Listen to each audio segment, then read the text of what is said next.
વડોદરામાં એટીએમ તોડવાનો પ્રયાસ કરનાર 3 આરોપીઓ ઝડપાયા છે। વડોદરા ક્રાઇમ બ્રાન્ચે સિક્યુરિટી વગરના એટીએમ તોડવાનો પ્રયાસ કરનાર 3 આરોપીઓને ઝડપી પાડ્યા છે।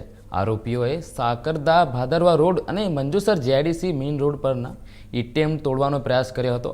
મુખ્ય આરોપી ઓનલાઈન ગેમમાં આશરે 15 લાખ રૂપિયા હારી જતા આ ગુનાને અંજામ આપ્યો છે। એટીએમ તોડવાના સાધનો એક વેલ્ડિંગની દુકાનમાંથી ચોરવામાં આવ્યા હતા। પોલીસે આરોપીઓ પાસેથી ગેસ કટર, સિલિન્ડર અને ગુનામાં વપરાયેલ ગાડી કબજે કરી છે।